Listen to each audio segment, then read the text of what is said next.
Speaking of John Mateer, Oklahoma keeps doing this amazing thing. Amazing. Dude. I mean, just like one-of-a-kind correlation of win-loss success and total offensive output. I mean, what was your favorite first down, bud? I mean, dude, like Dan and I were talking in our commercial breaks, and like it was me and B-Mac and Damian and Danny on the HQ set, and they're like, do you think you're going to let him throw any more passes today? Like they clearly already told him like dial it back. Now, like in the final, however many minutes there was, like, we're just never going to risk you throwing the football here. It's, but look, like this is probably the way they have to win based on what they have. So credit to Oklahoma for like playing their game and getting everybody else to play their game too. Right? Yeah. Now, maybe you could tell me Missouri was not equipped to play any other style of game, so they had to play an Oklahoma style of game. Oklahoma just played that style of game better, which I'll buy. Is it sustainable what they're doing? I don't personally think so, but again, like against Missouri and LSU, possibly. Like I ran the playoff stuff. Guys, I got them in. So welcome back. That defense is freaking nasty. Yeah. Did you think that that Missouri should have pulled Bo? I mean, I certainly didn't think Bo was playing well. Yeah. Because after like the first two drives, I'll look this up on StatsBomb. Maybe we'll use some StatsBomb graphics on Monday. I would like to be able to visualize how much closer to the line of scrimmage Oklahoma creeped after those first two drives. When Missouri was moving on the ground some, because I think they're like, all right, like we're just not allowing any of this run game stuff anymore. Like you guys are going to have to throw to beat us, and he just really couldn't do it. I don't think that's really ankle, by the way. Like he's never been a great thrower of the ball, even at Penn State. You know, I mean, credit to like they had like 0 tackles for loss, I think, in the first two drives, and after that, it was just an onslaught. Like started creating negative plays, like when Oklahoma can do. They hit the one explosive, which was fantastic. You know, they also had 276 yards at home against Missouri. Yeah, and 87 of them on one play. The one explosive you just mentioned was 87.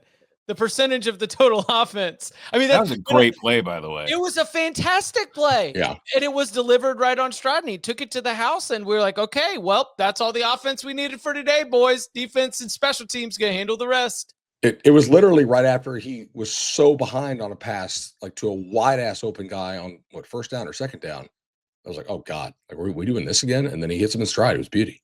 I think Arbuckle for them is a stud OC, by the way. Like, the numbers don't show it, but, like, I think he schemes up a lot of open stuff that does not get hit. But they're also playing 3 true freshman offensive linemen. Yeah, I was going to say, there's also what can they work with offensive line. And, like, Damon Wilson was eating in this game. I mean, Missouri's defensive front was like, it's pretty good. We're going to – I 100% agree. And I thought they Young was good.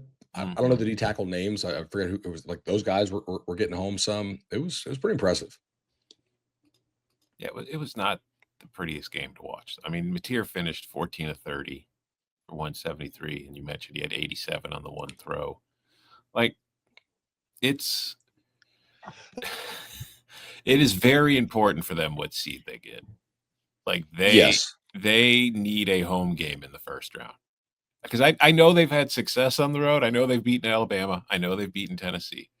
But, like, if they're at home, I feel like they've got a shot to win. But if they go on the road and they run into somebody like Notre Dame, I just don't know what shot they have. We debated this, right? Like, who would you take in a playoff game? I said, even though I think that they could ugly it up, I do trust Notre Dame to make OU's offense look bad because everybody does.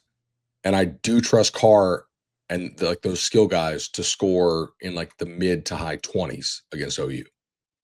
Because Ole Miss put up, like high 30s? Whoa, low 30s? Wasn't Ole Miss 34-27 or 20? Hold on. Let me see. Like they moved it because like they didn't have 310 yards. They had like 400 something. Ole Miss was 34-26. And they probably had 440 or something yardage wise. Like they moved it on. I think some of the offenses you'll see in the playoff can score in the 30s on this offense. And I don't know that OU can score in the 30s against a playoff caliber team. They did it on Tennessee, but that was partially like turnover aided, which is part of their recipe. Yep. But also Tennessee's not a playoff team. Like they dump truck Florida tonight, but Florida's pretty clearly quit. I did not. Yeah, but hey, winning in the swamp still counts. Well, I mean, if you're Tennessee, you ain't giving the win That's back. what I'm saying. For a Tennessee fan, they do not care the circumstances. They finally got to win in the swamp. But like, are you changing your opinion materially on Tennessee tonight? No. That Florida no-showed at home, which is kind of embarrassing. But. Yeah, I mean, once it was once there was like a 3-score deficit and a goose egg on the board, I kind of relegated it to back burner. I do not have a robust set of notes here on my notepad from Tennessee, Florida, because it didn't seem like the type of game that was going to give me stuff that was going to help me moving forward. So I agree with you for sure.